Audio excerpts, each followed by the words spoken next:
Dans un monde parfait, là où tout le monde est beau et tout le monde est gentil, légèrement faux cul même. Là où tout rentre dans des cases, rien ne dépasse, rien ne déborde. Là où le politiquement correct est le maître mot, où tout le monde fait attention à ce qu'il dit. On ne sait jamais, oh là là. Eh bien là, précisément là, vous ne trouverez pas l'équipe de l'hebdo. Maintenant revenons en arrière. Dans un monde qui est loin d'être parfait, là où tout le monde parle comme dans la vie, alors là, oui, ils sont là. Tout le monde est prêt? Alors, bienvenue chez vous, bienvenue dans l'hebdo sur Radio 2M.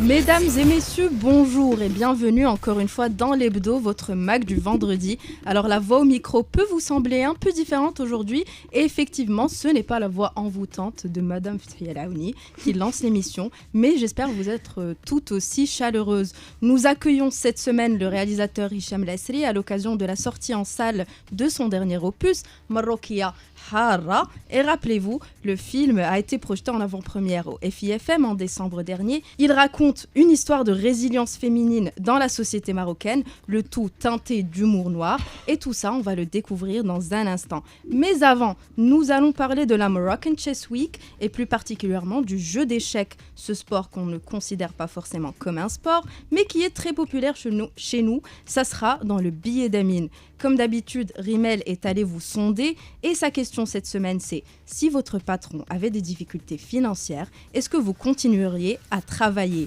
Dans la revue du web, on va parler de célébrités boycottées parce qu'elles ne se sont pas exprimées sur les événements à Gaza. C'est l'opération Blockout 2024. Le dérapage contrôlé de cette semaine, ça va être autour des cercles de femmes. Alors moi, j'ai déjà eu le pitch, mais si vous ne savez pas c'est quoi, je ne vais rien spoiler sur celle-ci. Écoutez la chronique de Safia. Et enfin, on va parler d'intelligence artificielle avec le nouveau GPT-4o, si performant que c'en est effrayant. Salima l'a testé pour nous, on vous dit tout dans le reportage de la semaine. Allez l'hebdo, c'est parti. Installez-vous, c'est parti pour 1 heure d'actu. Mais c'est pas un journal, on est d'accord. C'est l'hebdo sur Radio 2M. Bonjour tout le monde. Bonjour Selma. Comment ça va? Baptême du feu. Fethia n'aurait pas prononcé aussi bien que toi Marrokia al-Harra. Ah ouais, c'est vrai. On peut mettre un peu, qu'on embrasse. Souligner le Harra comme ça. Voilà. Par contre, les auditeurs auront eu le choix entre la voix envoûtante de Fethia et la voix suave d'Yelk. Waouh. Je sais pas ce qu'ils choisir. C'est ma voix de suave. Elle était parfaite. Mais t'es obligé de la placer, celle-là. Exactement. Je suis très flattée. Alors, je pense qu'il est temps d'accueillir notre invité du jour, Hicham Lasri. L'invité.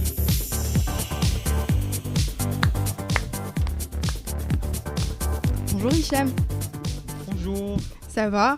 Vous allez bien? Très bien, merci. Alors, pour on est l'invitation. très content de vous accueillir aujourd'hui. Vous êtes un habitué du plateau de l'hebdo. Aux chroniqueurs, on ne vous présente plus, mais avant de vous bombarder de questions, on va tout de même vous aider nos auditeurs à faire plus ample connaissance avec vous et votre parcours. Et c'est Safia qui s'est chargée de dresser votre portrait. Alors, Safia. Alors, tout d'abord, bienvenue chez vous à Ainsberg. Vous êtes né ici, pas dans les locaux de 2M, mais sur ce terrain, n'est-ce pas? Vous alliez au beau lieu, regarder des films, au zoo et à la plage, une enfance dans un petit village. Et un peu plus âgé, c'est la zone industrielle qui vous a plu. D'ailleurs, elle apparaît souvent dans vos films. Et quelle filmographie, bibliographie, BDographie, je ne sais même pas si ça s'appelle comme ça. Vous n'êtes pas un réalisateur, pas un écrivain, pas un scénariste, vous vous qualifiez d'artiste conceptuel. Pour vous, le plus important, c'est de raconter des histoires. Votre dada, le storytelling. Et on peut dire que vous ne chômez pas. 28 films et courts-métrages en 20 ans, et ça, c'est sans compter les pièces de théâtre, romans et BD. Alors, j'ai demandé à certains acteurs qui ont travaillé avec vous, qu'est-ce que ça fait de tourner sous vos ordres? C'est un plaisir, c'est un bonheur de travailler avec Hicham. Je sors de moi-même pour aller, disons, vivre les autres vies. Travailler avec lui, c'est travailler avec toi aussi. Que d'éloges, mais j'ai gratté un petit peu, il paraît que vous avez quand même un sacré défaut. Je crois que c'est sa qualité, son défaut, c'est qu'il est un peu têtu. Et pour l'artiste, je crois que c'est une qualité. Ah oui, c'est têtu. Ça, c'est ouf. Pas têtu, ouais. Il est têtu, c'est vrai qu'il est têtu. Et il est têtu, perfectionniste. On sent que ça sort du cœur, hein. Visiblement vous ne les ménagez pas. Donc après m'être perdu dans les dédales de votre vie, une chose qui m'a surprise, c'est que pour un réalisateur aux dents bien acérées, vous êtes végétarien, que vous avez un look bien coloré et à l'image de vos films complètement décalés, vous sortez du lot. Par contre, là vous avez l'air complètement indécis. C'est par rapport à votre situation capillaire. Barbe fournie, plus de barbe, cheveux longs, mi-longs, tout rasé, rasé sur le côté, bref, un vrai casse-tête pour les coiffeurs. On voit que vous n'avez toujours pas trouvé votre coupe idéale. Donc pour conclure, parce que je pourrais continuer des heures tellement j'ai découvert de choses sur vous. Une citation m'est venue en tête pendant toute mon aventure dans votre vie. Dites-moi si elle vous convient. C'est celle de Confucius. Choisis un travail que tu aimes et tu n'auras pas à travailler un seul jour de ta vie. Bravo. Je salue le travail d'investigation. Comment vous trouvez Est-ce que vous êtes d'accord déjà? T'es-tu ou pas? Vrai ou faux déjà? Non, c'est pas je suis opiniâtre. C'est pire. C'est vrai que quand on vous a reçu à 3 ans, vous avez les cheveux beaucoup plus longs. Oui, ça pousse tout seul. Alors la situation capillaire. C'est vrai. Non, en fait, je trouve intéressant pour répondre à tes... Je pense qu'on a l'occasion de faire quelque chose une seule fois. Et on se trompe quand on pense qu'on a le loisir de créer des choses comme ça, mollement. Donc pour moi, c'est très très important. Les jours de tournage, c'est des jours sacrés. Dans le sens où on a tout ce qui est important, c'est ce qu'on capture. 10 ans plus tard, en fait, on a un film qu'on aime, qu'on n'aime pas, qui découvre un public ou qui ne le découvre pas, qui est découvert, etc. Donc pour moi, c'est très important de travailler au maximum, de pousser au maximum. C'est très très éprouvant physiquement pour les acteurs parce qu'ils me font confiance. Par contre, je travaille toujours dans une atmosphère extrêmement protectrice, conviviale, oui, c'est pour ça que vous l'avez laissé se faire un peu taper dessus, Malik. J'ai eu quelques anecdotes que j'ai pas osé passer. Non. C'est très simple. Je suis un tortionnaire. Moi, je pense que si j'étais pas un cinéaste, je serais un tueur à gages, une connerie comme ça. C'est très bien simple. heureusement que vous êtes cinéaste. Justement, votre film Moroccan Badass Girl, Marokia Hara, il est sorti en salle le 1er mai. On suit Cathy. Cathy, c'est une femme de bientôt 30 ans, issue d'une famille pas très riche, limite pauvre, qui passe une sale journée quand même entre sa famille, sa patronne qui l'exploite, les hommes qui la harcèlent dans la rue, son fiancé qui la trempe, et au fur et à mesure qu'on avance dans le film, Cathy, qui était soumise, devient de plus en plus agressive. Elle fait face à ceux qui la dérangent et veulent sa peau, littéralement, armée d'une grande gueule et d'un doigt d'honneur purement marocain. Totalement. Ouais. Alors, comment vous avez eu l'idée de ce film déjà ?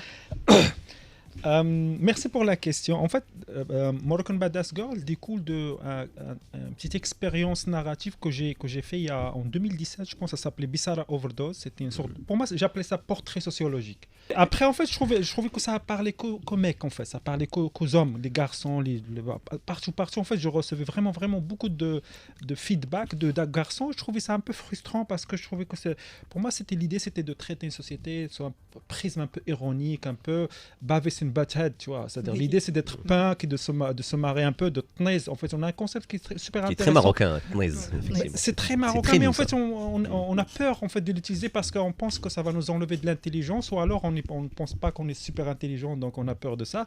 Et puis, en fait, quand j'ai fait ça explosait encore plus parce que ça donnait l'impression que c'était vrai. Et c'est ça qui était intéressant parce que Fedwa, il est tellement bonne actrice que les gens pensaient qu'elle s'est réveillée un jour, elle a pété un câble, elle a commencé à se filmer. Or, c'était très filmé, très écrit, très développé. Fedwa, c'est quelqu'un avec qui j'ai travaillé pendant très longtemps, depuis 2014. Donc, à chaque fois, il a participé à mes projets, quels que soient les projets que j'ai faits. Parfois, dans des rôles mineurs. Parfois, il y a même un film où on voit que ses pieds, que ses jambes, en fait.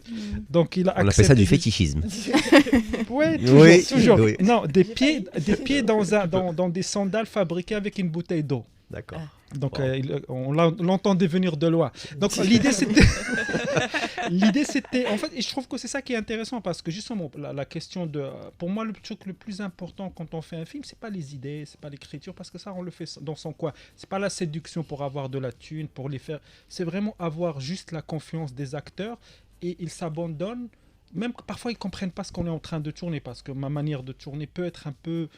ésotérique. Oui, j'ai découvert que c'est vous qui cadrez vous-même tous vos films. Exactement, ouais. Et que donc, quand j'ai parlé aux acteurs avec qui vous avez joué, ils ont vraiment dit, ils étaient tous unanimes en disant, on a l'impression avec Hicham de sortir de notre propre rôle, de donner beaucoup plus, donner des choses que nous-mêmes n'avons pas pensé qu'on avait ça à l'intérieur de nous. Donc vous les poussez vraiment à bout, enfin pas à bout dans le mauvais sens. Je les exploite, tu vois. Voilà. En fait, dès que tu as dit j'ai parlé à d'autres acteurs, il a commencé à rigoler. Mais c'est ce qui fait le talent d'un réalisateur aussi. En parlant d'acteurs déjà, voilà, vous avez très vite cité Fdoua Taleb, donc je pense qu'il faut en parler rapidement parce qu'elle porte littéralement le film. Oui. Au-delà du fait que c'est un film drôle, bien écrit, honnêtement, on prend. Voilà, moi, un film qui me fait sourire plus de 5-6 fois, pour moi, c'est déjà très réussi. Hein. Et j'ai souri bien plus de 5-6 fois.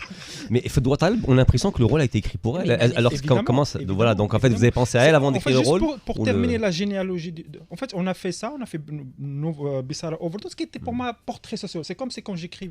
En fait, il y a quelque chose qu'on appelle la description de personnage. Avant d'écrire un film, je m'assois, je me dis, tiens, ce personnage, c'est ça. Il s'habille comme ça, il mange comme ça, son passif, c'est ça, le backstory, c'est ça. Avant de pouvoir l'écrire, en fait, dans une histoire, de l'activer dans une histoire. Et pour moi, c'était l'occasion de tester ça. Je m'ennuyais un peu dans ma vie. J'étais entre 2 films, 2 livres, etc. Donc, je dis, tiens, et ça nous a pris une demi-journée. Hein. C'était ça qui est génial. C'est un film d'auteur aussi. C'est un film d'auteur. Lequel? J'ai fait que des films d'auteur, malheureusement. Celui-là, le dernier. D'ailleurs, je pense que c'est la première fois où vous incarnez, c'est-à-dire une femme dans votre personnage principal. Exactement. Alors justement, j'ai une question dans ce Je termine, sens. juste un truc très simple, parce que c'est super important, il faut rendre hommage à Fdoua. Donc, après avoir fait ça, en fait, ça a explosé, parce que ça a vraiment eu beaucoup d'impact en 2017. C'était le moment avant que les gens commencent vraiment à parler à la première personne dans TikTok. C'était nous, on était là avant pour se foutre de leur gueule avant qu'il arrive, tu vois. Donc, et en fait, le film, je l'ai écrit spécialement pour elle. Et si Fdoua s'est marié, s'est converti à je sais pas quoi, il a mis le voile, je l'aurais pas fait ce film. Littéralement, je l'ai écrit vraiment pour elle. Et puis, ça nous a pris beaucoup de temps pour le raffiner. Pour moi, ce qui était intéressant, ça part aussi d'une fragilité. Moi, je me suis dit, de quel droit je vais me permettre d'écrire un personnage de femme dans un film où il n'y a qu'une seule personne, qu'un personnage principal, qui ne soit pas une victime, qui ne soit pas idéalisé, mais sur un pédestal, mais qui soit en fait un personnage anti-héroïque. Alors justement, comment s'y prend un homme pour écrire une femme de manière qui ne soit pas ni cliché, ni stéréotypée En fait, c'est 2 choses. Je pense qu'il y a la conjugaison de ma méfiance à moi par rapport à mon male gaze, par rapport à notre éducation, on va appeler ça comme ça. On a toujours tendance, on est ce qu'on est. Hein. J'ai beaucoup fait attention à ça quand j'écrivais. Et après, Fdoua m'a aidé parce qu'il y a un rapport. On a travaillé longuement l'histoire pour en fait ne pas l'objectiviser, ne pas la filmer d'une certaine manière, même si toutes les situations sont un peu abracadabrantes, un peu surréalistes, un peu perchées. L'idée, c'était d'en faire un personnage un peu Alice au pays des merveilles, quoi. C'est-à-dire même la ville, en fait, c'est pas la ville qu'on connaît, en fait. C'est-à-dire pour moi, c'est comment faire un mix entre Afro Salé méchant et un western spaghetti à Casablanca. Voilà. Et en fait, comment rendre ça, donner l'impression que c'est drôle. Pour moi, c'est une tragédie dans le sens où on suit le personnage en fait qui n'a pas sa place dans la société, qui se réveille un jour, qui dit en fait j'ai pas de place, j'ai pas de travail, j'ai pas de famille, j'ai pas de machin. Il crache sur tout, n'importe quoi. Qui montre un personnage puissant parce que pour moi je suis pas d'accord sur l'idée qu'il était soumise. En fait, il subissait des pressions. Elle était peut-être résignée. Mais elle était plus forte que les pressions, parce que ce qui est intéressant, c'est qu'il faut 4 hommes pour l'occuper. C'est-à-dire, ses potes à elle, c'est qu'ils sont grands de taille, donc ils sont 4. Et en fait, ça répondait à chaque fois. J'ai essayé de déstabiliser un petit peu les perceptions au premier degré. Bien sûr, il y a toujours quelqu'un qui l'insulte, mais il n'est jamais dans le cadre. Il est toujours hors champ, à la suivre, à l'insulter, à la traiter de certains noms, comme dans la rue. Hein. C'est comme cette scène avec les gens qui regardent passer les femmes. Magnifique. Dans le café. Avec le tennis. Qui un hommage à Hitchcock. Est-ce que c'est un film féministe ? Ça dépend de quelle vague, en fait. Pour moi, c'est un film humaniste, dans le sens où on est en train de traiter des gens qui sont parfois à la marge, masculin ou féminin, parce que même les hommes, en fait, ils sont à la marge, c'est-à-dire ses potes qu'il va... Bref, je ne veux pas spoiler. Il y a une conscience sociale, mais en même temps, ils ont choisi de se désabonner de la société, de ne pas être d'accord. Ils ne sont pas d'accord, ils ne peuvent pas la changer, donc on se désabonne. Comment on se désabonne des stars maintenant, etc.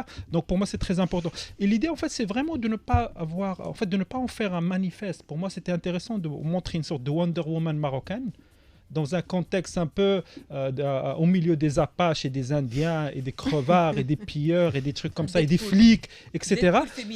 Et de se marrer parce qu'il interpelle. En fait, la méta-écriture, c'est qu'il interpelle. Il y a même une scène dans un cinéma où il regarde sa propre vie, il pleure.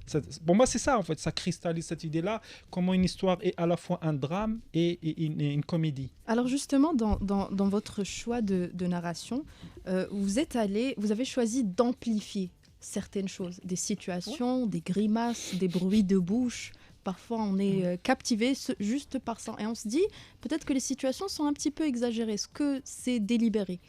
Oui, bien sûr. Moi, je pense que l'idée de la comédie noire, c'est pas pour faire rire, c'est pour faire grincer. Moi, je pense que j'adore quand quelqu'un me dit ça m'a dégoûté. Il y a des scènes dans le film. Alors moi, je qui vous sont dis, la fabriquées scène des bruits de bouche, Ouais, oui, mais ça m'a moi dégoûté. de Parce que ça masticage vous dérange au continu. quotidien. Est-ce que Bah ça vous voilà. dérange au quotidien pour le coup? Oui.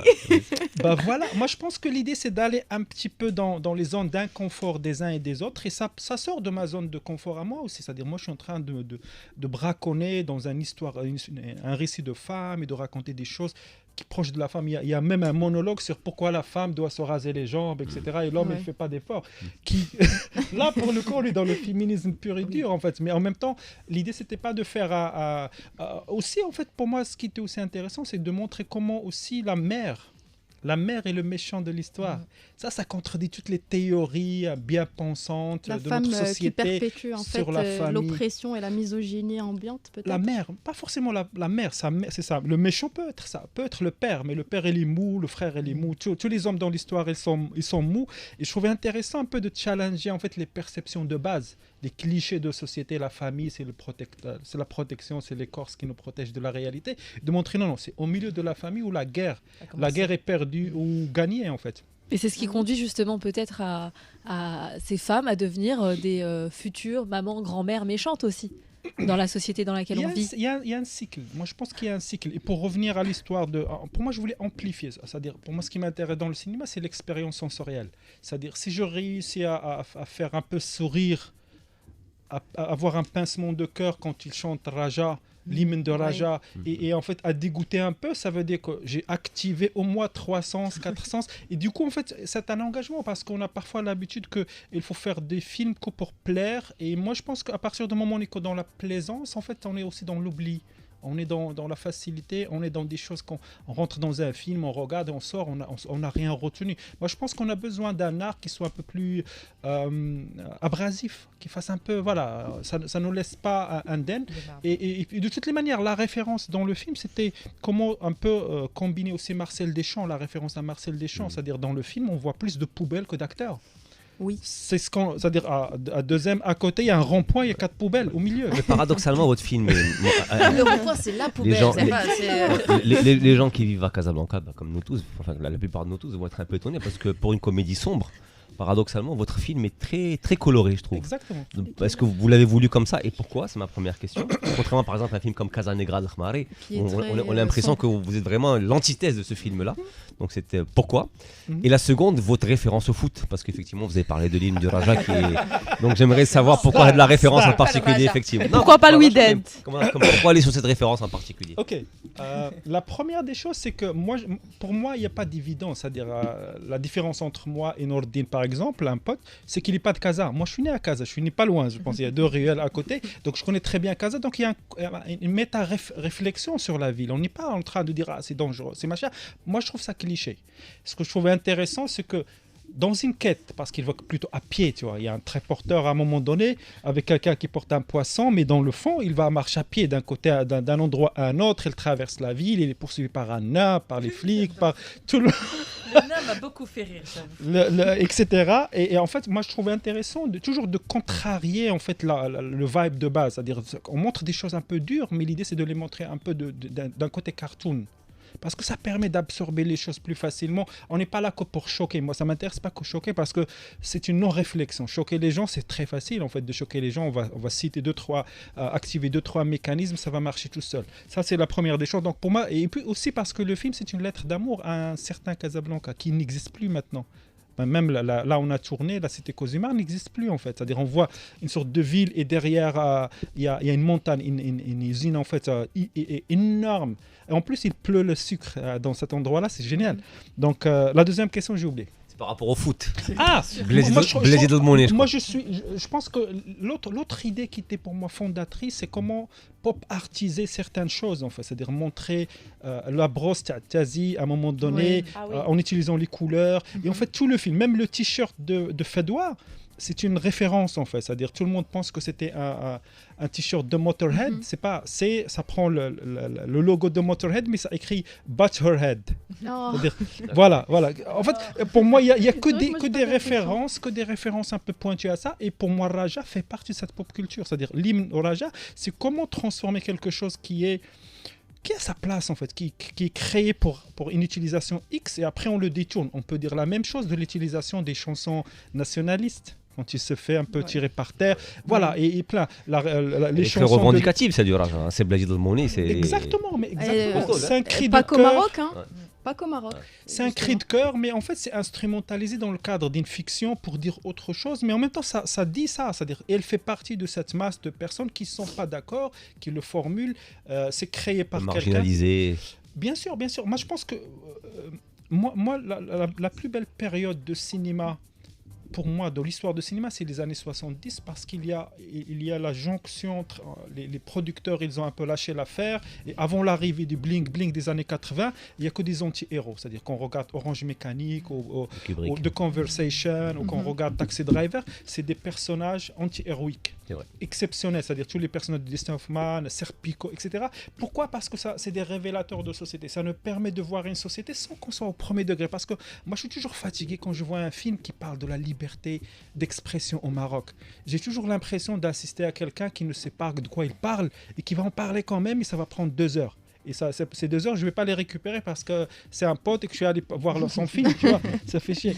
Donc pour moi, ce qui est intéressant, c'est comment induire de manière de Tnaise aussi, de deuxième degré. Alors justement, on va y revenir. Excusez-moi les amis, on a un timing à respecter. Hein. On prend le temps. On va sauter hors sujet un petit moment. Je vais vous poser une question. Hicham, si dans un autre monde vous étiez salarié et que votre patron vous disait on a des difficultés financières, on ne va pas vous payer pendant quelques mois, est-ce que vous continueriez à aller au boulot ? Oui, non. Si c'est un mec sympa.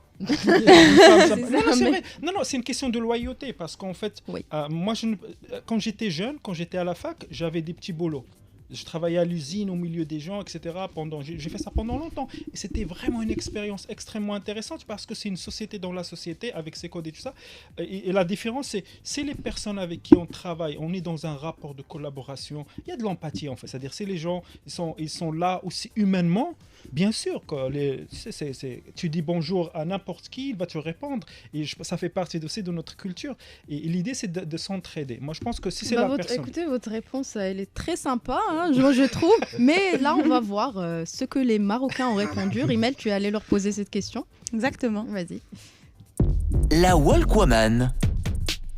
Alors imaginez la scène, vous arrivez au bureau avec votre tasse de café ou thé, selon les préférences de chacun, votre sourire radieux, darb l'hatta, tout va bien jusqu'à votre patron / patronne vous annonce nous traversons un moment de crise et nous ne serons pas capables de vous payer ces temps-ci. Vous faites quoi ? Bon, bien sûr, il y a des avantages à continuer à travailler. Vous pouvez appeler cela un acte de foi envers votre entreprise ou simplement une habitude tenace de se lever à l'aube. Mais il y a aussi des inconvénients, comme vous savez, ne pas être payé. Et avant de lancer le micro-trottoir que j'ai fait, on va faire un petit tour de table. Et vous avez de la chance parce que notre patronne Fthia n'est pas là. Donc, lâchez-vous. Je te préviens, on arrête. Dans l'éventualité de difficultés financières pour l'entreprise, est-ce que vous seriez enclin à poursuivre tu n'as pas donné une information qui est très très importante. Elle a dit que ces temps-ci, je vais le faire. 1 mois, 6 mois, ouais. 2 ans, 15 ans. Moi, 3 mois. C'est très important. C'est très important. 3 mois. Ça va, mais après. Ouais, moi, 3 mois, je continue de bosser. Franchement, vous êtes gentil, 3 mois. Personne n'a 3 mois d'économie pour tenir quand il y a des enfants, des factures et tout. Quand il y a un loyer, quand il y a de. Voilà. Elle pose la question, on répond ce qu'on veut. Donc pour vous, c'est non. Pour Salima, c'est non. Pour moi, 3 mois, je dis. Moi, 3 mois, ça va. Plus que 3 mois, c'est chaud. C'est plus compliqué. Safia ? Non, alors vraiment, j'insiste. Safia va pas répondre. Je vote pour le 3e amendement. Mon droit au silence.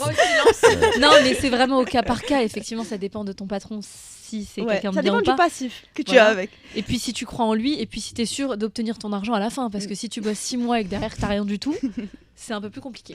Et du coup, j'ai posé la même question à des jeunes Marocains. Voici leur réponse. Si le passif avec la société était bien, je resterai. J'attendrai que la difficulté financière passe. Mais si jamais moi je rentre dans des difficultés et que j'ai une opportunité, je pense pas pouvoir résister. Personnellement, je conseille aux employés de mes proches faire le job. Parce que d'après mon expérience, et finalement, On n'a pas été payé, la société, elle n'a pas pu passer le cap. 3 mois, je pense, c'est le maximum à donner de son temps sans être payé. Bah, figure-toi que oui, parce que j'aurai recours au prud'homme, je vais me défendre, ça m'est complètement égal. Moi, je fais mon travail consciencieusement, et puis j'aurai recours à la loi pour me faire payer et à tous mes droits, ça c'est sûr. Mais je serai quand même, j'irai jusqu'au bout de ma mission. Parce que quand tu as une conscience professionnelle, c'est très compliqué de ne pas faire son travail. Si on touche à ma rémunération, que je ne suis plus payé, les choses sont beaucoup plus compliquées à ce moment-là. Comme on dit, l'argent c'est le nerf de la guerre. Les gens ont des factures à payer, on a des engagements, on a une vie à mener. Et si on coupe court à notre rémunération mensuelle, là ça risque d'être beaucoup plus compliqué. Peut-être 1 mois ou 2 mois, ça peut être possible, mais plus que ça, je pense que ça va être beaucoup plus compliqué que ça. Non, je n'irai pas parce que ce que je fais actuellement comme métier répond plus aux besoins du système capitaliste et n'est pas d'un impact positif sur la vie des gens ou bien de la société. Et donc, je ne pense pas que cela mérite que je travaille davantage sans salaire. Donc voilà, c'est vraiment... c'est au cas par cas, Sarah. Qu'est-ce qu'elle aurait fait, Fedwa, dans votre actrice, dans la vraie vie? Je pense qu'il aurait donné un coup de boule à sa patronne. D'ailleurs, il classe sa patronne, il le balance dans le film, mais par contre, ce que Rimmel ne dit pas dans l'information, c'est que si on vient vous voir et qu'on vous dit que la conjoncture est mauvaise et qu'on n'a pas d'argent pour vous payer, c'est que la conjoncture globale est mauvaise. Donc si tu quittes ton job parce que tu veux pas attendre 3 mois, peut-être que tu ne retrouveras pas derrière. Et là, ça sera ni 3 mois, ni 6 mois, ni 1 an. Ouais. Bien réfléchir. Après, moi je pense, si ça concerne tout le monde, si vraiment tous les salariés sont concernés, dis que ça a mais si on vient me voir toute seule et qu'on me dise... Ah non, si on vient me voir toute seule, c'est qu'on veut te virer. C'est qu'on ne t'aime plus, on veut que tu partes. On soit bien clair. Par contre, j'ai remarqué que tous les gens que tu as sondés, en fait, sont tous un peu dans ce trend-là. Ils ont sbro quelque temps, histoire de voir venir, mais personne n'a dit j'arrête du jour au lendemain. En fait. Les Marocains sont des gens bien. Mais ça va. Voilà, les salariés marocains sont des gens bien. On appelle ça de la loyauté, très cher. Exactement. Hicham, vous êtes présent sur les réseaux sociaux ? Franchement, juste Instagram, la vérité. Et vous suivez ce qui s'y passe avec assiduité ou pas ? Non, pas vraiment. Et ben, c'est pour ça qu'on a la revue du web. En fait. Je vais rattraper mon retard. Allez, jingle. Les nouvelles du web avec Salma. Alors, la semaine dernière, je vous avais parlé du Met Gala, et on avait passé en revue les tenues des célébrités, etc. Et bien justement, après le Met Gala, plusieurs de ces célébrités se sont retrouvées sous le feu de la critique. Pourquoi ? Eh bien parce qu'en même temps que le Met Gala se déroulait et que tout le monde était focus sur le tapis rouge, une offensive israélienne de grande envergure était menée sur Rafah. Et autant que le Met Gala était grandiose et ostentatoire, autant cette offensive était sanglante et beaucoup de ces célébrités n'ont exprimé aucune solidarité ou indignation contre ce qui se passe en Palestine. Alors une campagne a été lancée sur les réseaux sociaux intitulée Opération Blockout 2024 et en gros, elle a pour but de sanctionner les célébrités restées silencieuses sur la cause palestinienne. Alors les chiffres sont gros. Kim Kardashian par exemple, elle a perdu plus de 900 000 abonnés en une semaine. Beyoncé plus de 700 000. La liste est vraiment longue des célébrités. Il y a Beyoncé, Drake, Lizzo, Rihanna, Selena Gomez, Mariah Carey et j'en passe. Pour les internautes en fait, l'objectif est de priver ces célébrités de leur plateforme en les bloquant, en arrêtant de les suivre, en arrêtant de liker leurs posts. Et un thème que j'ai retrouvé en fait qui m'a beaucoup interpellée, c'est mettre les célébrités sur la digitine. Vous savez c'est quoi ? Non. La guillotine digitale. Oh, pas mal. Ouais. En référence à Marie-Antoinette, à qui il est reproché d'avoir mené une vie de frivolité sans se soucier du sort des pauvres. Et son fameux dicton, s'ils n'ont pas de pain, qui mange la brioche. Voilà. Bref, tout le monde est sur la sellette et pour s'éviter les ennuis, de nombreuses célébrités affichent enfin leur solidarité en partageant des cagnottes solidaires, des publications d'infos. Mais pour beaucoup d'internautes, le mal est fait, déjà trop tard. Allez. On passe à un truc plus sympa, beaucoup plus positif. On a cette publication de notre collègue ici à 2M, Hicham Srar, qui mène déjà depuis quelques années un combat contre le vitiligo. Sur son profil Instagram, il a publié une photo de lui, torse nu, où on voit des parties de sa peau dépigmentées. On rappelle que Hicham Sarral est l'un des visages connus de 2M. Il est animateur et présentateur, et donc avec une profession où les exigences physiques peuvent parfois être très strictes et où les regards de millions de personnes sont braqués sur vous. Et vivre avec le vitiligo dans ce cas, ça peut être très challengeant. Et sous sa publication, Hicham, il raconte son combat depuis qu'il est atteint, son combat contre la société, les stéréotypes, le regard des autres, et puis enfin, comment il a réussi à s'accepter et à s'aimer tel qu'il est. Un beau message qui a trouvé écho auprès de nombreux internautes, fans, confrères et artistes de la scène marocaine qui lui ont témoigné de leur soutien et de leur encouragement. Donc, près de 10 000 personnes ont commenté moins de 24 heures de la publication de ce post. Et en fait, je trouve ça très beau, et sur ce, on en profite sur le plateau de l'Hebdo pour l'encourager, lui témoigner de ses mêmes sentiments. Bravo Hicham. Voilà. Ouais. Non, la démarche est hyper touchante, mais je dois dire quand même que c'est plus facile de communiquer quand tu as un corps oui, bien sculpté, aussi athlétique que celui de Hicham Sarral. Parce que si j'avais été atteinte de cette maladie, ça aurait été moins sexy pour moi. C'est enfin déclaré après 2 ans et demi avec Hicham. Ça aurait été moins sexy pour moi de montrer mes tâches potentielles. Donc bravo à toi Hicham. Donc justement... Ma blague, j'ai pas fait de blague pourrie aujourd'hui. En fait, j'étais trop dans le stress. J'attendais ta blague pourrie avec impatience. J'ai pas fait de blague pourrie aujourd'hui, excusez-moi. Alors, moi, je reprends avec la question qui fâche un peu. Vas-y, dis-moi. Alors, vous êtes en pleine promo de votre film, vous avez multiplié les sorties médiatiques, et au beau milieu de ces sorties, en fait, vous avez critiqué les chaînes nationales pour le contenu et les séries qu'elles diffusent. Vous estimez que c'est un contenu qui abrutit le peuple, sachant que vous-même, vous avez produit des séries pour la télévision marocaine, des chaînes publiques. Quand est-ce que j'ai dit ça ? Je peux vous sortir, je peux vous ressortir. Je pense que de manière très simple. Moi, j'essaie de répondre à une question. Je ne me rappelle pas la question. La question, c'est sur la lisibilité du film, parce que tout le monde vient parce qu'il pense que il va faire rire. C'est des sketchs qu'on a collés, qu'on a essayé. Donc, ils ne comprennent pas qu'il y a une dimension sociologique, qu'il y a une recherche, qu'il y a une critique de la société, qu'il y a une contradiction avec la société. Donc, en fait, moi, je répondais à ça. L'abrutissement, c'est quoi ? C'est que les gens regardent la télé avec leurs oreilles. C'est-à-dire, il y a des programmes, oui, il faut les nommer, doubler, sous-titrer, je ne sais pas comment ils font ça, qui passent et en fait qui abrutissent dans le sens où en fait ça n'appelle aucune intelligence, ça n'appelle rien, c'est du mélodrame étalé toute la journée, etc. Et qu'il faut faire attention à ça. C'est aussi simple que ça. Bien sûr, moi, quand je faisais de la télé, parce que moi j'ai arrêté depuis 5-6 ans, j'essayais de proposer des choses différentes, j'essayais de donner, c'est des choses que j'écrivais, c'est-à-dire c'était pas un truc qu'on me demandait ou qu'on me commanditait, c'était même j'ai fait une sitcom d'auteur, si tu veux, où j'ai écrit tous les épisodes pendant 1 an avant d'aller les tourner et tout ça, qui avait marché, etc. Pour moi, c'était aussi d'expérimenter sur Internet et tout ça. Ce que j'ai appris, c'est que les gens, ils sont un peu... Voilà, là, on va fâcher les gens. Là. J'aime bien fâcher les gens. Vous avez le droit. Tu sais, moi, je dis un truc, c'est-à-dire, si je fais un film, ça veut dire que ça marche pas. Comme avoir un enfant qui est bagarreur à l'école, pour moi, j'ai toujours trouvé ça un peu moyen que quelqu'un qui se prétend être un intellectuel, je sais pas quoi, un écrivain, ce qu'on veut, va critiquer la sitcom, mais qui va jamais rien écrire sur un film. Parce que c'est beaucoup plus facile. Et à un moment donné, j'étais dans une sorte de deal où je dis aux gens, en fait, quand on fait de la télé, on rentre chez les gens. On ne peut pas leur imposer Kant, Hegel et toutes ces conneries-là. On ne peut pas leur imposer ça. C'est-à-dire il faut avoir l'intelligence d'être un storyteller, raconter une histoire qui va parler à ma mère, à ma petite fille, aux voisins, à ma grand-mère, et tout ça. Donc ça, c'était intéressant. C'était un challenge de narration. Il y a beaucoup de gens qui pensent qu'on fait de la télé juste parce que ça rapporte de l'argent. Ce qui est faux. Moi, je ne suis pas producteur, ça ne m'intéresse pas d'être producteur, je ne produirai jamais rien du tout comme producteur parce que je trouve que c'est intéressant de travailler avec des gens avec qui on peut avoir des conflits, parce que ça va nourrir le projet.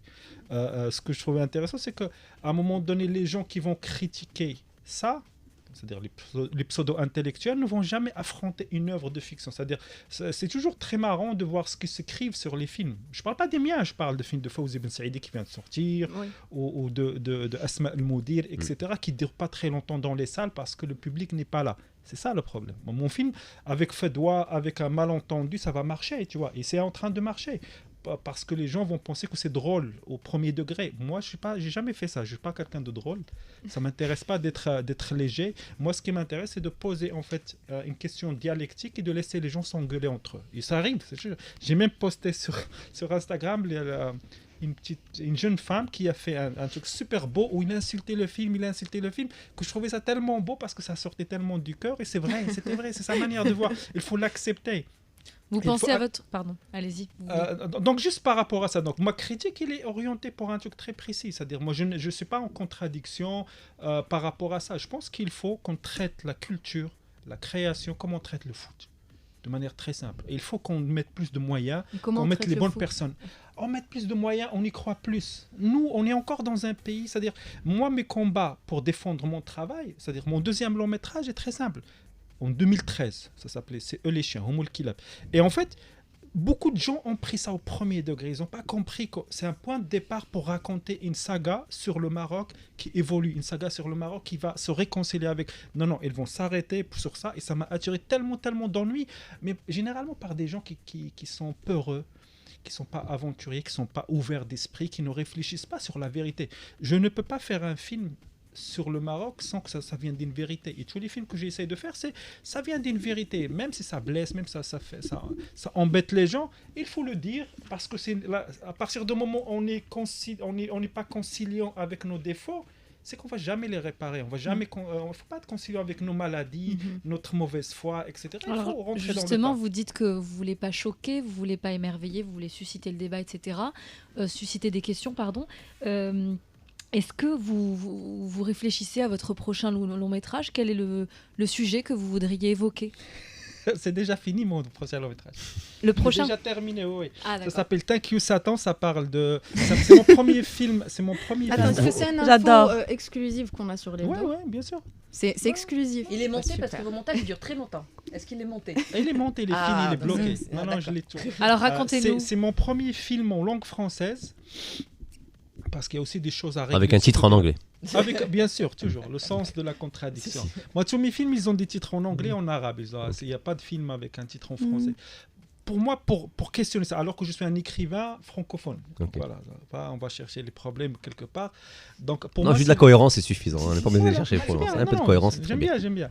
Donc, pour moi, c'est l'histoire d'un écrivain français marié à une Marocaine. En 93, en fait, il va vouloir appliquer une fatwa. Il ne faut pas que je dévoile un peu plus, mais c'est une histoire encore, c'est un mélodrame quelque part qui traite en fait de notre place actuellement, c'est-à-dire ça répond à ce qui se passe actuellement sur Gaza, comme ça répond à l'absence d'empathie en fait des institutions par rapport à ce qui se passe sur Gaza, qui nous renvoie, qu'on l'accepte ou pas, à ce qui s'est passé pendant la Deuxième Guerre mondiale. Ça s'est inversé et c'est devenu en fait comment en fait j'ai trouvé fascinant l'incapacité des institutions à être dans la vérité, à être dans l'humanisme, à être dans des choses qui sont... Quand on regarde le passé, on dit comment ça s'est fait, personne n'a fait rien, etc. Alors qu'on est en train de faire ça. Et je trouve que la prise de pouvoir de la population, même à Berlin, c'est-à-dire aller à Berlin et voir qu'il y a une manifestation pour le cessez-le-feu, parce que l'idée c'est qu'il faut être d'accord. Nous, on appelle au cessez-le-feu. On n'a pas envie que les gens meurent. On est contre personne, on est pour la paix, on est pour l'humanisme, etc. Donc quand on voit ce qui se passe à Berlin, ça veut dire que quelque chose est en train de shifter. C'est-à-dire il n'y a plus le poids de l'histoire, il n'y a plus le poids du XXe siècle sur nous et qu'il faut réagir à ça avec intelligence. C'est-à-dire on ne peut plus laisser juste l'Occident parler de nous quand on parle de terrorisme, quand on parle de toutes ces choses qui nous pourrissent la vie depuis 2001. Il faut en parler aussi de notre point de vue, avec le point de vue qui est intéressant, qui est le nôtre. Nous, on est un pays quand même à la marge. On n'est pas un pays totalement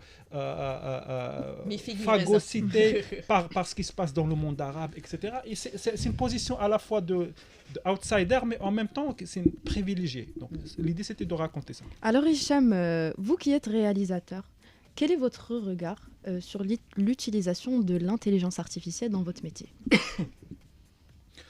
Moi, je sais que d'histoire, en fait, ça ne sert à rien d'essayer de bloquer le progrès. Très bien. C'est bon, très c'est clair. clair. Justement, Selima, elle s'est intéressée au NEC plus ultra des outils d'intelligence artificielle accessibles au grand public. C'est le reportage de la semaine. Jingle. Le reportage de l'hebdo. Alors souvenez-vous, c'était en 2014, soit il y a 10 ans, quasi jour pour jour, le film Her sort dans les salles. Désolé pour mon accent. Théodore Twombly est un homme complexe et profond qui gagne sa vie en écrivant des lettres personnelles. Le cœur brisé par sa relation sentimentale, son attention est attirée par un nouveau système d'exploitation, annoncé comme une entité intuitive qui s'adapte à chaque individu. Regardez cet extrait. Monsieur Théodore Twombly, bienvenue dans le monde du premier système d'exploitation à intelligence artificielle. Nous aimerions vous poser quelques questions. Ok. Êtes-vous un être social ou antisocial? Je crois que je n'ai pas été très social dernièrement. Comment décririez-vous votre relation avec votre mère? Merci. Veuillez attendre pendant que votre système d'exploitation... Le synopsis commence ainsi. Dans un futur proche, visiblement l'équipe du film aurait dû utiliser la formule dans un futur très très proche. Les ressemblances sont frappantes, de quoi réveiller les âmes complotistes. L'annonce a fait l'effet d'un tremblement de terre. C'était en début de semaine. La nouvelle version de ChatGPT, je vais y arriver, nommée ChatGPT 4o, a été officiellement présentée donc en début de semaine à San Francisco par OpenAI, la maison mère de ChatGPT. Pourquoi 4O? Pour Omni, puisque Omni signifie tout. Et puisque cette nouvelle IA peut manipuler toutes sortes de données, de textes bien sûr, mais aussi du son et une image, comme ici lorsque l'IA reconnaît une situation d'anniversaire et chantée, alors qu'on ne lui a rien demandé du tout. Du son, du texte aussi, elle peut en générer une version définitivement plus rapide, 100 fois 1000 fois plus rapide que l'ancienne. Voici certaines choses incroyables qu'elle est capable de faire. Elle permet de participer à une réunion et de l'animer. Donc voilà, merci à l'IA pour nos réunions Zoom. Temps de parole garanti au millième de seconde près. Lever la barrière de la langue. Vous allez me dire oui, avec Google Translate c'est possible, mais avec ChatGPT c'est encore une fois méga 1000 fois plus rapide. Et ChatGPT permet depuis sa création, vous le savez effectivement, de discuter et de développer n'importe quel raisonnement de manière instantanée.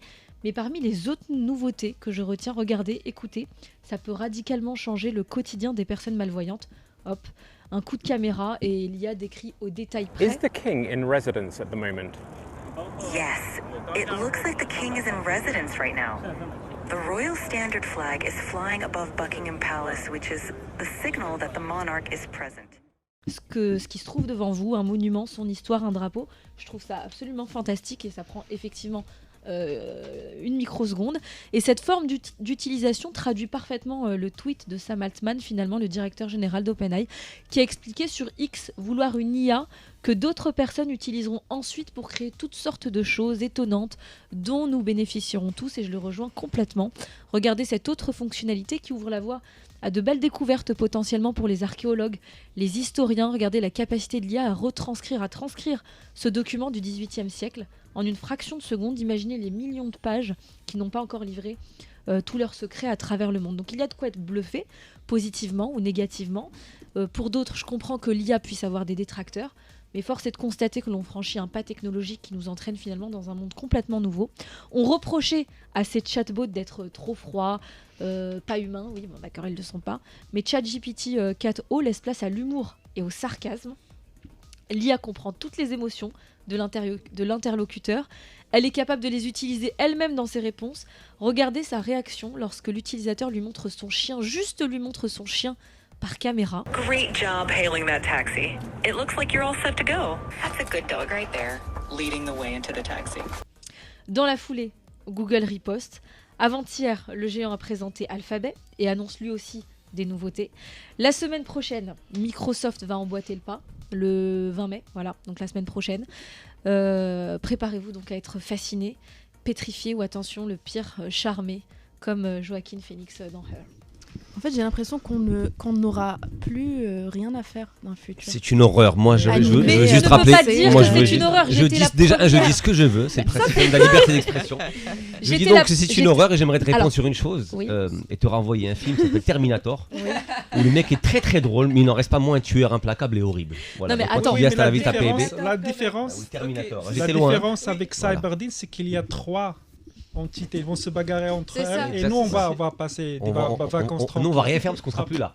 Je peux On sera comprendre. plus là. Non mais attends, juste Voilà. pour recentrer le débat, s'il vous plaît. Je peux comprendre que l'on soit contre les nouvelles technologies, etc. Mais tu te rends compte là, J'étais contre les nouvelles technologies. J'ai dit que j'ai trouvé ça effroyable. Oui, mais c'est juste ça fait peur. Ouais, c'est effroyable, même un esprit un petit peu cartésien quand D'accord. tu vois Et tout pour ça. quelqu'un- alors oui, pour- je suis estomaqué, je suis impressionné. Oh, c'est beau.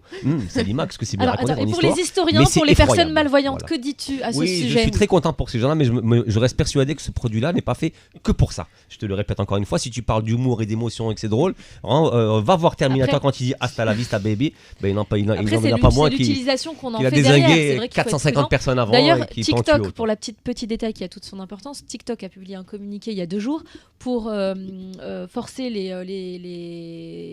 utilisateurs du réseau social à mentionner de manière obligatoire lorsque l'image est générée par l'IA. Alors, ce qui est bien avec Salima, c'est déjà très bien. qu'elle était contre le fait de ne pas travailler un mois ou deux en temps de crise. Par contre, quand il y a une IA qui va venir prendre son job et qu'elle aura plus de salaire pendant Elle est des très années, contente, mais et pas absolument. seulement un mois ou deux, on verra si elle sera toujours On aussi remplace enthousiaste. pas l'homme. Sans transition, tour de table. Qui aime les échecs ici? Qui a appris à jouer aux échecs? Moi. Moi, c'est un jeu qui me fascine, je ne sais pas y jouer. Michel, vous n'avez jamais appris? Alors, un simple passe-temps pour d'autres, pour certains, un vrai sport intellectuel pour d'autres. Amine, Ouais. tu nous parles du jeu d'échecs. Ouais. Voilà. On organise régulièrement des tournois locaux, Ouais. internationaux, Aussi. mais on n'en entend pas forcément parler. Exactement, parce que c'est pas du foot. Et aujourd'hui, Amine y remédie. Il a dit quoi? Il en pense quoi, tu penses? J'ai pas entendu. C'est quoi le sujet? Non, non, Hey, papa. taisez-vous! C'est le billet de Amine. Ou même je peux parler. C'est bon. Ok. L'intelligence artificielle, Voilà, les échecs, exactement. à chacun son époque. Bon, alors comme nous sommes vendredi, et que vendredi tout est permis, j'avais envie de vous recommander un très bon bouquin en fait, qui a été écrit par René Halladay et qui s'intitule Les échecs, comme l'amour et la musique, ont la faculté de rendre les gens heureux. Alors quand il parle d'échecs, il faut bien sûr référence au jeu, qui est aussi un sport, même si Safia ici présente n'est pas d'accord avec ça. Pourtant, Monsieur Halladay, on est Attends, sûr. pourquoi Safia? Parce qu'on transpire pas. C'était pas moi qui avais dit ça. Tu t'es trompé. C'est vrai, c'est qui? C'était Je sais pas. Non, c'est toi. C'est Safia. ça- non, c'est pas c'est moi. toi, c'est toi. Non, Non, c'est toi, c'est toi. Bon, on trouvera bien. Donc, Monsieur Halladay, pourtant, on est sûr, lui, il nous dit que parce qu'ils sont à la fois un jeu, un sport, une science et un art, donc les échecs nous offrent l'occasion d'un moment de détente, de défi intellectuel, et ouvrent une parenthèse de bien-être arrachée à l'agitation quotidienne. Et c'est pour ça qu'ils ont cette étonnante faculté de nous rendre heureux, les jeux d'échecs. Alors perso, quand je vois le temps passer par les gars chez nous dans les cafés, à se tordre les méninges avec leur tour, leur fou et leur roi, j'imagine que leurs dames les rend encore plus heureux que leurs femmes à la maison. Joli. Voilà. Mais ce qui est sûr, c'est que c'est un sport extrêmement populaire chez nous au Maroc, avec un camion de pratiquants occasionnels et réguliers. On a même une fédération où personne ne répond jamais au téléphone véridique quand vous les appelez, pour avoir des renseignements sur le nombre de licenciés par exemple, ou des choses comme ça. En revanche, on a un super événement qui se tient depuis 3 ans maintenant, qui s'appelle le Moroccan Chess Week, qui débute donc ce soir, et se tient jusqu'à dimanche, mais dont on parle bien évidemment trop peu, parce que comme chacun sait, quand c'est pas du foot, on va estimer que ça va pas intéresser grand monde, moi compris d'ailleurs, et c'est bien dommage. Donc cet événement, je le rappelle, coïncide avec les Journées du patrimoine de Casablanca, où on aura l'occasion de visiter certains lieux cultes et historiques de la ville généralement fermés au grand public, et ça tombe bien, parce que Casa a aussi été choisi par la Fédération internationale des échecs pour représenter l'Afrique dans la commémoration de leur centenaire. Et on va donc avoir droit aussi à la cérémonie de la torche qui voyage toute l'année à travers le monde. Ring qu'on the va bell. retrouver donc au parc de la Ligue arabe. Ouais, Dis-moi c'est tout. ça. Je voulais dire le nom de la cérémonie, Ring the Bell. Exactement, C'était Ring ça, the ouais. bell. En plus de ça, on aura également un tournoi qui va opposer 4 champions internationaux, donc qui vont représenter chacun un continent, donc un pour l'Asie, un pour l'Europe, un pour l'Afrique, un pour les États-Unis. Bref, du lourd quoi. Même si Safia est présente, continue de gneu, c'est pas un sport. C'était moi ça, c'était moi. Alors qu'il n'y a rien. J'ai Et voulu- c'est vrai j'ai en voulu que ça plus. soit Safia. Alors qu'il n'y a rien qui fasse davantage transpirer le cerveau que ces pions qui courent sur un échiquier. Donc pour les plus Si. passionnés d'entre vous, Il y a les impôts. Oui, Ça fait c'est vrai. transpirer le cerveau. c'est vrai, c'est vrai, c'est vrai. Ça, je vais laisser Oumema nous faire une petite digression là-dessus. Oumema et les impôts, c'est toute une histoire. Donc pour les plus passionnés d'entre vous, et là Salim l'a dit, quand vous aurez donc kiffé votre week-end d'échecs, plongez-vous si vous avez le temps et que vous ne l'avez pas encore fait dans la série Le jeu de la dame sur la plateforme de streaming qui commence par un N rouge. Vous verrez, Rimel, elle est passionnante cette série. Je l'ai déjà vu. Ok, merci. Donc c'est un sport. Et j'ai adoré. Et c'est pas un Et c'est sport. pas un sport parce que ça te fait pas transpirer. Ok. Donc non, ce n'est pas un sport. Reconnu comme un sport à part entière par bien certaines sûr que c'est un fédérations sport. internationales. Certaines. Les échecs, une boxe intellectuelle bientôt au JO, point d'interrogation. Voilà, merci. En fait, c'est comme les jeux vidéo, moi, à mon avis. c'est un Pourquoi sport, on appelle c'est ça tout. les e-sports? À quel c'est- moment tu fais du sport? C'est ton personnage Bah, qui du moment que tu es stimulé intellectuellement, ça reste du sport. T'as pas forcément besoin d'être la lecture, c'est un stimulé. sport, hein. Bah oui, ça peut être Aussi, assimilé à du sport c'est aussi. stimulant. Bah, Ah oui, le stimulant. cerveau, c'est un muscle. Hein. Bah exactement, merci. Le cerveau, c'est pas Non, un le muscle. muscle, non, le cœur est un muscle, Ah, pas le non, cerveau. Le cerveau est un corps. Allez les amis, on c'est une commence à bouillabaisse. être très approximatifs. Non, c'est vrai que le cœur est un muscle, mais pas le cerveau. travailler comme Là, un le muscle. cerveau. Voilà, Mais métaphoriquement, C'est pas exactement. pour le bêtisier. Hicham, Mm. alors on arrive presque à la fin de l'hebdo et on va prendre quelques minutes pour que vous nous parliez de votre nouveau livre Arab Lives Matter. C'est une pièce de théâtre, Deux votre pièces de théâtre. 5e. C'est votre 5e, c'est ça? Pièce de théâtre. Oui. Je pense que c'est mon 14e livre, mais bon, je pense que non, 3e Ah, j'ai pièce. dit 5e pièce de théâtre, pourquoi tu rigoles? Moi, j'ai rien dit. Donc en fait c'est deux pièces de théâtre. Dans une je l'avais montée il y a quelques années, sauf que je me suis rendu compte que ça m'intéresse absolument pas de faire du théâtre, de la mise en scène. J'adore écrire, non c'est vrai, j'adore l'adrénaline en fait. Moi je suis un enfant de casa. Il a une particularité, c'est qu'il fait des choses et ensuite il se rend compte que ça l'intéresse pas de le faire. Justement, Alors que nous en général on le fait, avant on décide que ça m'intéresse pas. Mais lui il fait non mais il fait souvent. Il fait, il dit ah bah C'est finalement bien ça ça, m'intéresse le fait pas. de se rechercher, ça marche Formidable. comme ça. Ouais, c'est mon côté aventureux. c'est Donc en fait c'est une pièce sur un phénomène que je trouvais intéressant. Donc ça s'appelle Arab Lives Matter aussi par référence, par ironie, par Black Lives Matter évidemment. C'est l'histoire d'un personnage qui s'appelle Ali, qui vit en France, qui rentre chez lui à un moment donné et en fait le détecteur de mouvement ne le détecte plus. La lumière ne s'allume plus sur dans hall d'immeuble et toute la pièce se passe dans un hall d'immeuble. ChatGPT. Exactement. Et en fait, il rencontre un autre personnage qui est une femme qui était jeune, qui n'est plus très jeune, et du coup, en fait, il découvre avec stupeur et effroi qu'en fait, le fait que les hommes ne la regardent plus, ça l'a rendu invisible, etc. Et c'est que des personnages en fait comme ça, c'est très SF, c'est très fantaisiste, etc. Ça finit même avec la fin du monde. Mais l'idée c'était de traiter un peu des thématiques en fait, voilà, la modernité, sa froideur, qu'est-ce que regarder l'autre signifie maintenant avec les réseaux sociaux, avec les téléphones collés sous notre nez et tout ça. On peut appeler ça un récit psychologique? Dystopique. Non, c'est pas psychologique, c'est plus dystopique, drôle que... Il y a de la sociologie dans le sens où finalement il rencontre plein de personnages, dont un qui pour moi la quintessence de ce qu'on est en train de vivre, c'est que quand il est seul, les choses se ramollissent. C'est que les choses dans la réalité, en fait, ils n'ont pas une forme, ils ont juste, il faut qu'on les regarde pour qu'ils existent, et du coup, quand il est chez lui, les choses se ramollissent et qu'il est obligé. Enfin, il a l'obligation d'être avec quelqu'un, sinon sa vie, tout est mou. Bah, c'est bien, mais tu nous rappelles finalement que nous ne sommes que matière. Oui, en décomposition. Voilà. Vous avez reçu il y a 3 ans dans l'Hebdo Nietzsche pour parler de Culture Batata, votre podcast que vous avez fait à l'époque. Vous en êtes où? Ça y est, j'ai fini. Et ça l'intéresse plus. J'avais En fait, il a fini le truc. Il s'est rendu compte que ça l'intéressait plus. Non, c'était écrit pour avoir 3 épisodes. D'accord. Pour moi, c'était une expérience encore narrative. Moi, je ne veux pas... Ça m'intéresse pas, en fait, de pérenniser des choses. Je ne suis pas un rentier. Ce qui m'intéresse, c'est à chaque fois d'avoir des idées, comme faire une chanson, etc. D'aller au bout et de la poser et de dire, OK, je peux continuer comme je ne peux pas continuer, en fait. C'est ça. C'est-à-dire, mon expérience en tant qu'artiste conceptuel, c'est qu'à chaque fois où j'ai envie de faire quelque chose, j'essaie de me donner les moyens de le faire. Et quand je le fais, je dis, je vais le faire pendant 2 jours ou 3 épisodes parce que c'était extrêmement drôle, décalé. Dieu merci, vous êtes rare. Parce qu'il n'y avait que des gens comme vous, on aurait eu Game of Thrones en 2 saisons seulement. Ouais, peut-être.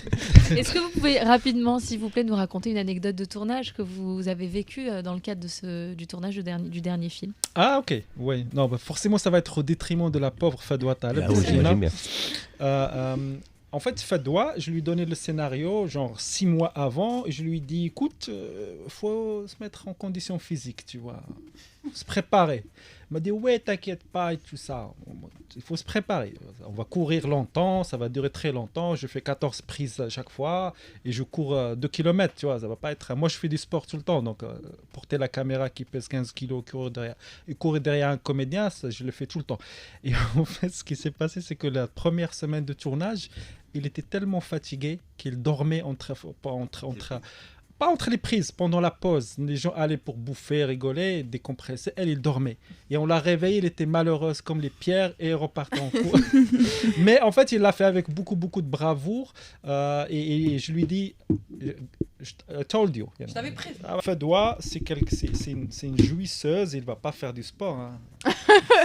Il va faire les échecs, probablement. Il ne va pas courir. donc, connaissant le personnage, je lui dis... Et en fait, souvent, chaque fois, c'est le cas. Moi, je me rappelle que sur un film, j'avais demandé à un acteur qui ne sait pas nager de se jeter... d'ailleurs, tu vois, un endroit extrêmement dangereux en décembre. Il l'a fait. Elle l'a fait, bien sûr. Vous êtes allé le repêcher?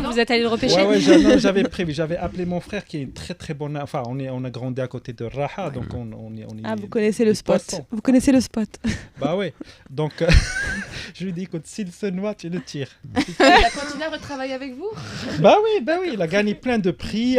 En fait, c'est ça qui est intéressant, c'est-à-dire... Alors, attends, vous m'avez donné la transition parfaite, en fait, de parler de femmes qui se noient pour se sauver. Qu'est-ce qu'elles font, Safia? Des fois, elles se rencontrent entre elles pour essayer d'éveiller leur, comment ils appellent ça un peu, leur féminin sacré. Des cercles de femmes. Alors, trêve de suspense. Enfin, En live, difficile de la contrôler. Dérapage contrôlé avec Safia.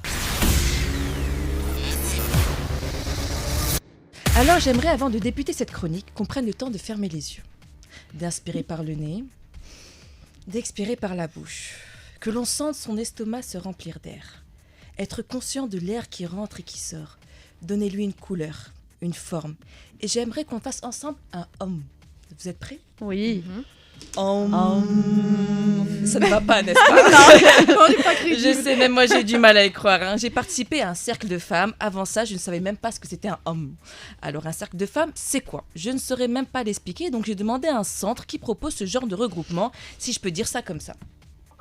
Entre femmes, en toute bienveillance, sans jugement, on se retrouve, on partage nos expériences. C'est vraiment dans cette optique de se retrouver entre femmes, de se nourrir de chacune, de l'énergie féminine, et aussi de se reconnecter à son énergie féminine. Des séances qui coûtent entre 500 à 700 dirhams. Ça coûte cher d'éveiller son féminin sacré. Hein. Dans mon cas, dès le début, j'ai compris que ce ne serait pas ma tasse de thé. Avant même de rentrer dans la pièce, faut se l'avouer, canon. Hein. Superbe vue sur la mer. Il fallait que l'on se purifie. Avec quoi? On m'a brrr avec de la sauge. Je ne m'y attendais pas. Bref. Après, on s'assoit, donc logique, en cercle, hein, et on commence par le fameux hum. Et ensuite, les exercices s'enchaînent. Fermer les yeux, respirer, ok, ça, pas de souci, je connais. Mais après, c'est là que ça se complique. Il fallait intensifier sa respiration. La rendre plus sonore et plus forte. J'avais l'image de Homer Simpson en boucle dans ma tête. Vous savez, dans le film, quand il est dans la hutte avec la femme inuite. J'avais ces bruits-là à côté de moi. Moi, j'étais complètement perdue.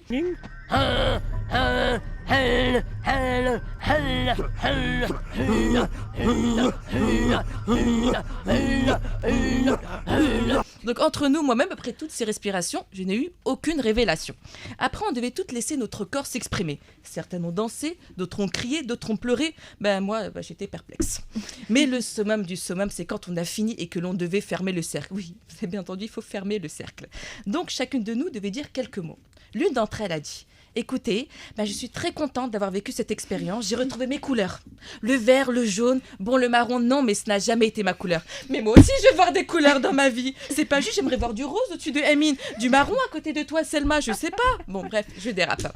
Mais finalement, ce genre de... Je ne saurais pas comment le nommer, c'est quoi? C'est juste des femmes qui se retrouvent entre elles pour lâcher prise, sans avoir peur. Et là, je me rends compte que nous, les femmes, avons besoin de ces safe zones. Il y en a toujours eu, même chez nous, même chez Ebena, et j'en passe. Mais pourquoi a-t-on besoin de ces moments? Et là, je me suis rappelé de la question qui me traîne beaucoup sur les réseaux sociaux en ce moment. Vous êtes une femme dans une forêt. Avec qui préfériez-vous vous retrouver? Avec un homme ou un ours? Comme la plupart des femmes qui ont répondu, je me sentirais plus en sécurité avec un ours. Hein. Finalement, c'est peut-être à vous, messieurs, de participer à des cercles de femmes. Ouais.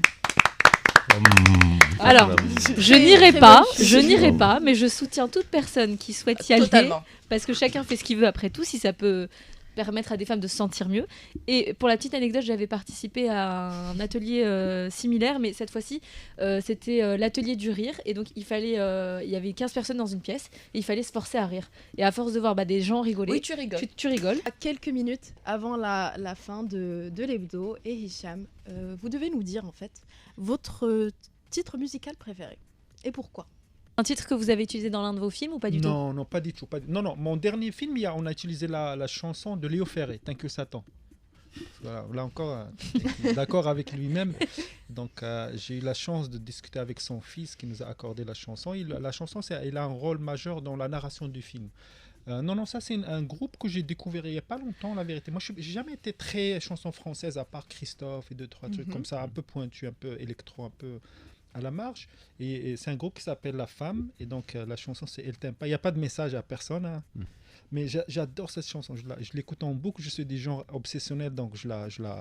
Jusqu'à ce que vous la détestiez. Tu vois. C'est surtout un message de Salima pour Amine, je pense. Mais Elle t'aime pas, beau, le titre. Ah. Elle ne t'aime pas.